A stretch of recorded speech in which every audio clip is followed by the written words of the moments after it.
Hello there. I'm Tracy Butts, Interim Dean of the College of Humanities and Fine Arts, and I have with me this afternoon Josh Funk, one of our newest tenure track faculty members in the Department of Art and Art History.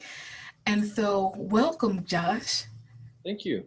Nice to have you here in the Zoom meeting space, but also as one of well, actually, you're our only tenure track hire for this year. So you're coming in a cohort of one. Yeah. Uh, but it's great to have you. Now, you're not new to Chico because you've been working over in the Department of Art and Art History for a couple of years now. Yeah, since 2017, I started there as a lecturer. All right. All right. And so yeah, 2017. So you've been around for about 3 years or so. And I think you told me you grew up in Chico. Yeah, I was actually born in Chico, lived in Yuba City for a couple of years when I was younger, and then moved back with my family. Uh, Graduated from Chico State with a BA in art studio in 2007. Okay. And then I went on just trying to figure out how to live a creative life. Took a while. I worked in graphic design. I was a freelance artist. I did illustrations and uh, animated music videos and things like that.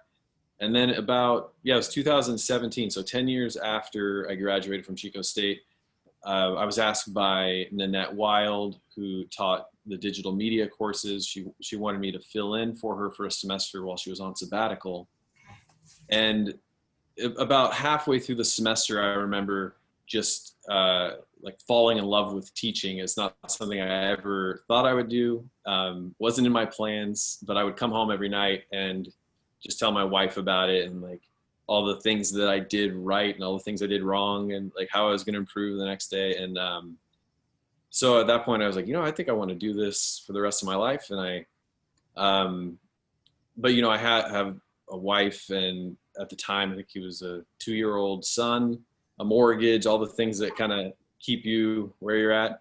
And I found a program at Lesley University in Cambridge. It used to be called the Art Institute of Boston, Okay. and they had a low residency program where I could go out there every January and June for about 2 weeks. It was perfect right in between the semesters here.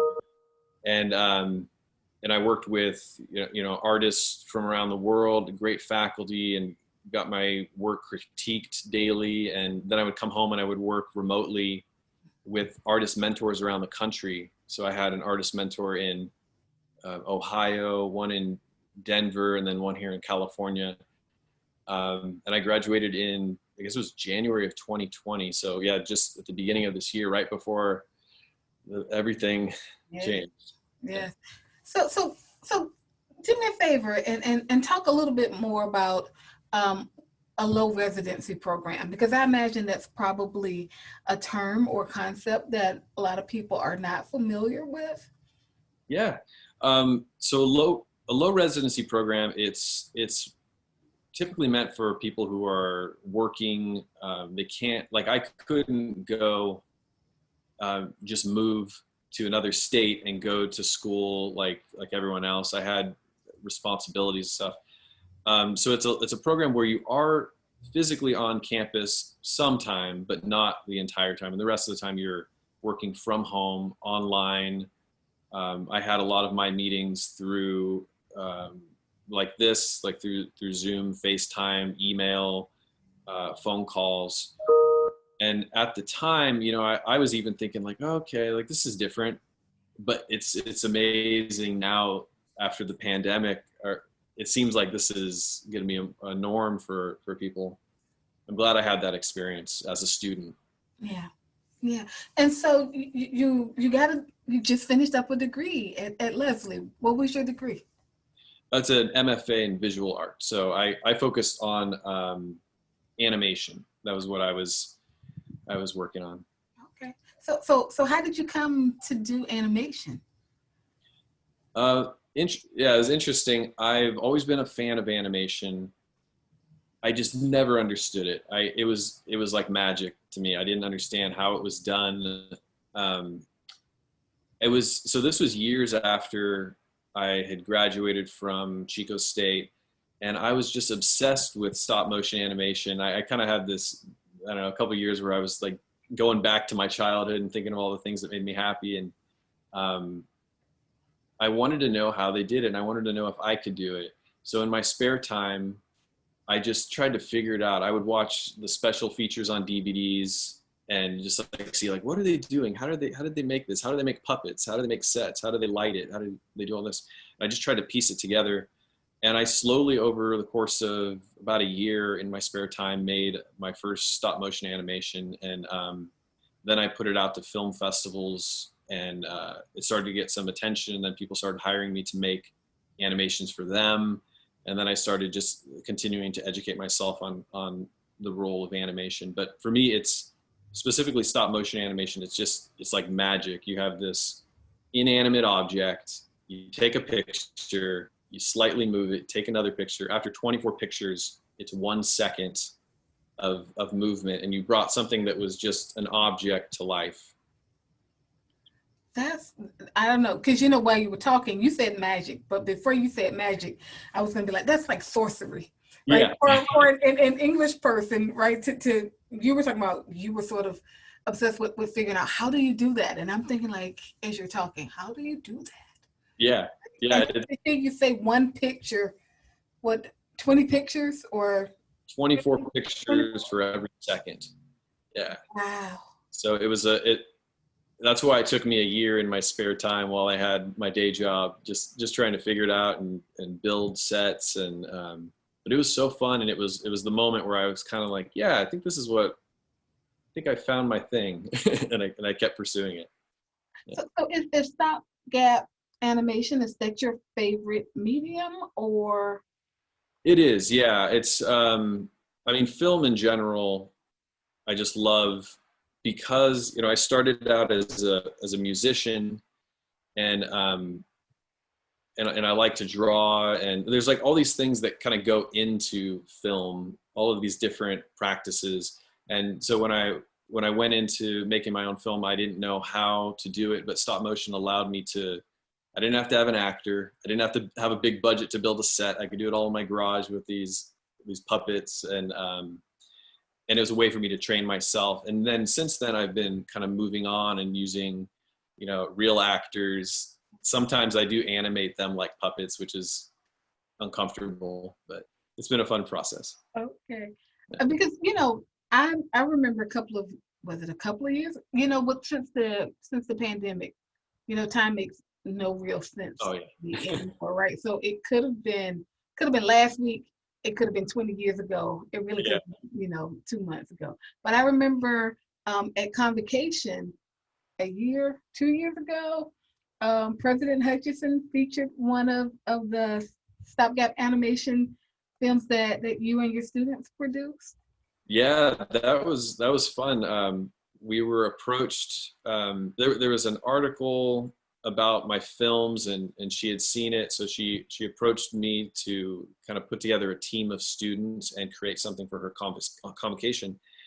And it was, yeah, I mean, it was a big challenge, but it was really fun because it was what I was already doing in freelance, and I was able to teach the students, all right, this is how you work with a client. They have this is what they want, and you gotta kind of give them some options here, and do, make it so it fits their vision. Ask a lot of open-ended questions to make sure that they're happy with it, and then they did everything from coming up with a story, animating, building sets, editing. It was a big task, big challenge, but they were up for it. And we also made a behind the scenes video that we showed at Convocation that showed the process, because a lot of people think everything's done in a computer now, but it's more complicated than that and more hands-on.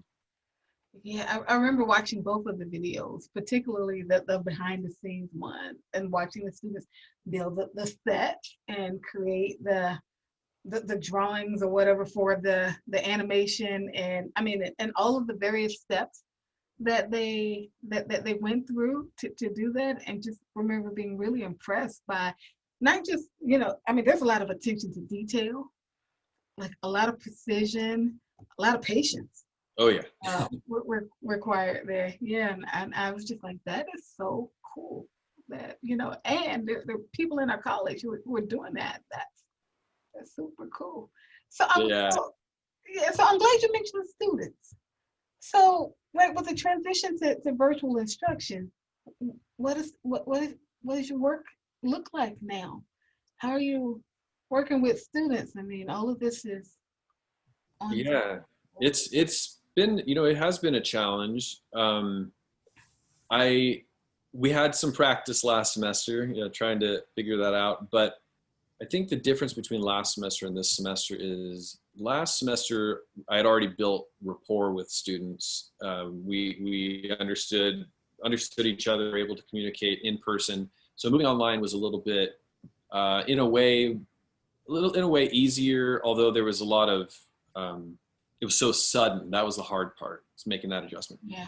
This time around, I guess the hardest part is, with students you've never met before and trying to find ways to connect with them.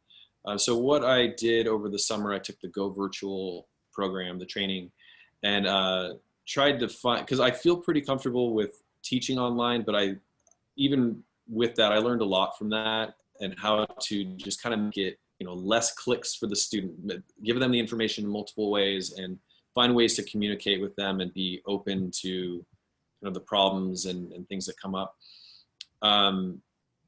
But what I did is I also have extra office hours.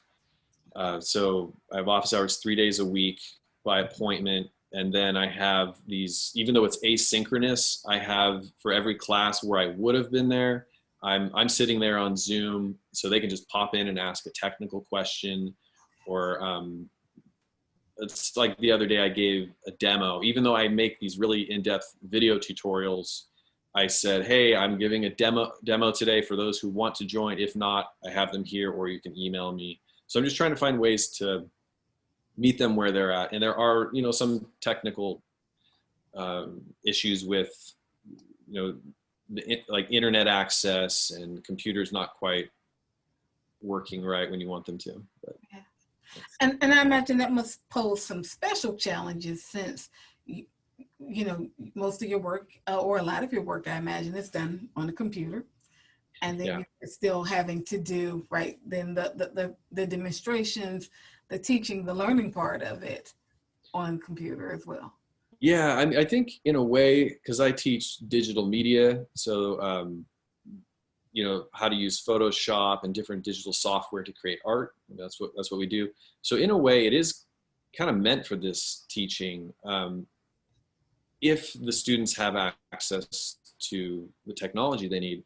And one thing I was able to do, luckily, is find the funding for these small drawing tablets. So my introduction students were able to check those out for the semester. So they don't have to use a mouse to create, but they were able to draw like with a pen, and that's made a big difference. And other than, the other day my computer did crash in the middle of a demonstration, but everyone's understanding. We were able to get back on. Yeah. And everybody came back. Yeah. All righty. That's cool. So then, it sounds like you have a lot of different kinds of things going on. So I'm curious, how do you balance your teaching with your creative work and your home life? Oh, I'm still learning. Like this morning I had, my son is in kindergarten. He started it through Citrus, and they're on Zoom. So I spent, I think, the first 3.5 hours with him. I'm basically going to kindergarten with him, Right. So I want to make sure that he's up to speed. I have to find ways to manage my time. One thing I do is I like to write down what I do every single day, to keep track of myself, so that I don't have a day. I have to have a day where I touch on everything in a way. I do a little bit of my creative work. I'm helping my students, I'm helping my son, but things do fall through the cracks, and I think we're all trying to navigate these just a new way of living. And like you were saying, it's hard to tell time, when Yeah. was last week, or was that 3 months ago? Yeah. Right. Could have been a decade ago. It Yeah. just, I don't know. I've been marveling at the way in which it seems like um, time is simultaneously moving very fast and very slow. And right there, I have no explanation for it, but it's a weird thing. It's suddenly you're like, oh my gosh, this is never gonna stop. And then it's like, whoa, wait a minute, where did the last 3 hours go? Uh, Yeah. it's been interesting. I think the hardest part is probably just like physical space, like trying to use your space. I've been changing where I do my office hours. Like right now I'm out in my studio, but it's a converted garage that I use for a studio, but I couldn't be in here last week because of the fires. Mhm. Um, so I was up in this little nook in my house, and just trying to find ways to navigate your own space so that you're changing up routines and it doesn't feel like Groundhog Day, you know. Yeah. So I mean, 2020 has, I mean, right, pandemic aside, right? 2020 has been quite also the whirlwind year for you, if I'm getting this right? So you finished your MFA in January, and then after finishing your terminal degree, you then started the process of the tenure track job search. That concluded sometime in the spring semester, right? Yeah. And now your son is homeschooling from kindergarten, right? And I mean, those are a lot of huge things in one year. It's been, Yeah. yeah. It the timing of everything is just, it's surreal. Yeah. That I graduated in January, the job search came up. I was, thankfully everything worked out there. And but it was right before spring break, I think. I can't remember when that was, but it was, um, It has yeah, been. it was just unbelievable. So I'm very thankful Yeah. for everything.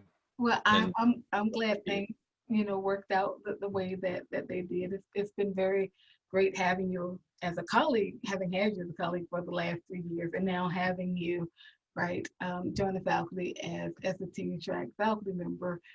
It's an incredible, right, but yeah, opportunity, but it's really great for us because of the way that you've come in and really sort of energize the students, really sort of, push them to really think about their art critically and constructively, and to take some chances. And so I have a couple of questions for you. sure. And so one is just, and I'll let you decide the order in which you want to respond to them. So, Okay. so one is what inspires you. Okay. And then the last one I want you to think about is what advice would you give to our students? Okay. Yeah. So what advice would I give to the students just in general, or like, Well, is there, let's start with what's in general, but then what, or is there any specific advice to students who say, to let's say our students who may want to go on and do stopgap animation, or who are like, I like what you do and I want to do what you do. okay. Yeah. Um, well, what inspires me is, and it's hard to pinpoint it sometimes, but I would say authenticity. It's when you see someone doing something that um, they should be doing. They're letting themselves kind of shine through with their work. You see it everywhere in every kind of career. And when I see someone doing something that it's authentic, they're passionate about, that inspires me. Another thing that inspires me is just really good work that I'm jealous of. Like you see something, you're like, oh, I wish I had made that. I wish I had thought of that. Like, how did they do that? And then just kind of like, okay, well, I'm not going to do that. But what would my version of that be? And what could I think a little bit of, I don't know if it's necessarily competition, but it's when people raise the bar, that inspires me, and it makes me want to be better at what I do. So can you give me an example of something that you saw and you were like, yes? For me, it usually happens in cinema when there's a visual effect and I don't know how they did it. For the most part, I can figure out how they do it. I can like problem solve it or reverse engineer it in my head and go, okay, I would do that. But sometimes I'll see something, I'm like, I have no idea how they did that. And there's a filmmaker named Michel Gondry who does that for me a lot. I'll watch his films. He did Eternal Sunshine of the Spotless Mind and The Science of Sleep. And he mixes stop motion animation with live actors like I do. And sometimes I see what he's doing and I'm like, I have no idea how he did that. And I know it's in camera. It's not, he's doing it the kind of the old school way without computer graphics usually. That kind of stuff inspires me. Okay. Yeah. Go ahead. Oh no, go ahead. You go ahead. So what advice do I have for students who, I'm just going to frame it this way. Like, what advice would I give to students who want a career in the arts? Because I get that all the time. It seems like there's this resistance in society, especially of the starving artist. You can't make money in the arts. You need to have a backup plan. There's all this stuff that is resistance that makes us kind of doubt ourselves. And it's not entirely true. Like it can be true if you believe that, yeah, that's going to happen. But I really think that if you're dedicated, you can live a creative life. It might not be what you hoped. It might not be, like, for me, I think at one point I wanted to be a rock star. It's like, I had a band. I was like, we're going to go tour around the country and all this stuff. I didn't end up being a rock star, but I ended up using music in all kinds of creative projects. I met so many great people. I'm still collaborating with people through sound and music. And I've applied it to something different. So you have to be open to the opportunities that present themselves. I like to read a lot of memoirs and autobiographies, and I think it's really funny when you read them with creative people, how they usually say something like that. Like Steve Martin, he has a great memoir, Born Standing Up, and he was talking about how he wanted to be a magician.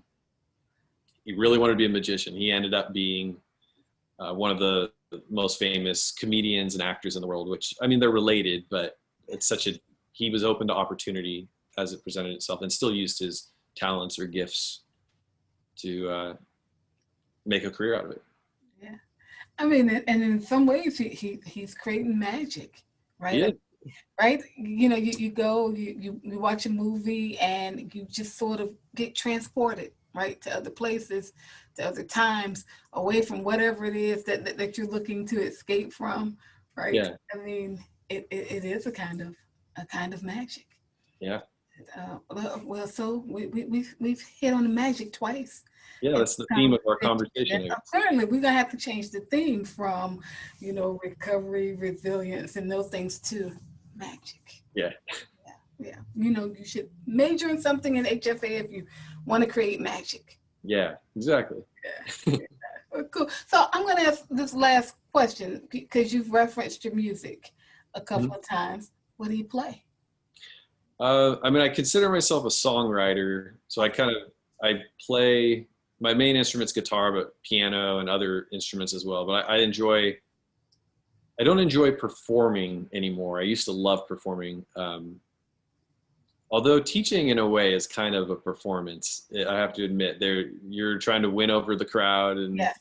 Yeah. So in a way that I get fulfilled in that way from that side. But I love just like writing a song and putting it together, all the instruments, and just spending hours and hours and hours behind the scenes making it, and then letting people hear it, and then whatever happens from there happens. But it's actually, in a way, it's very similar to animation. It's very meticulous work, very personal, and then just let it go and see what happens. All teachers have a stage persona, right? I I mean, think so. so we walk into class and we turn on, you know, a thing, or you know, an alter ego, or something, right? Yeah. So yeah, it is a lot like performing, and then you know you go to your office and then you become the shy person again, Yeah. and no one would ever know that, right? That you really have like this fear of public speaking, and you don't like talking about it, but right, you just turn it on and Yeah. and do the things. And you know, I'm just thinking about, you know, your comment about a lot of people not wanting to pursue art because they feel like there's no money to make in it, right? And I always find that an interesting position, because lots of people are making money off of art. And I'm Yeah. not necessarily talking about the artists. There are a lot of people out there who are making incredible money off of art. Yeah. Right. And yet we actively discourage people from pursuing something that they're genuinely interested in, when you and I both know there's money, Yeah. right? And people are living and eating off of the work that folks create. Well, there was when I was a student at Chico State, I was working in a retail job at AT&T, selling cell phones. And it was like, this is my job, my college job. And then I'm going to go, after I got my degree, I was like, I'm going to go have a creative job. And I was making, decent amount of money where I was comfortable and I didn't have to worry about things. And then the years passed and the years passed. And then one day I was like, oh no, this is the rest of my life. And I don't enjoy this. This is not what I want to do with my life. And that's when I started having that kind of spark to try animation and try other things and get out of and do something I was passionate about. So yeah, you could be at a job that makes you money, but that doesn't mean it's going to make you happy. So you got to find something that makes you happy, that uses your skills and talents, and it's the better path to take. Yeah, yeah. Because you know, as we're in this weird time continuum, there's nothing worse than being somewhere where you're sort of, you know, counting down the minutes, right? Yeah. You have to go to that place every day, right? So if I get it that sometimes we have to do things because of financial necessity, right? Yeah. This is what we have to do. But if you have the choice, right, and you have the wherewithal, right, to make that choice. And I think we all have the choice to do something in our spare time, to slowly work at it, work towards what we're passionate about, and then I think the opportunities will kind of open up if you're doing the right thing. Yeah. So, well, I thank you so much for taking the time to chat with me. It was good to have this conversation with you and to see you. I mean, I saw you very briefly on Friday at the diversity certificate program, but you know, it wasn't an opportunity where we could chit chat. Yeah, it was so nice. I really enjoyed talking to you. I think this is only our second or third conversation, so this is excellent. I really appreciate it. Well, no, I appreciate it. So thank you. Thank you for everything you do. And thank you for a good conversation. Yeah, thank you. Well, take care, Josh. Bye. Bye.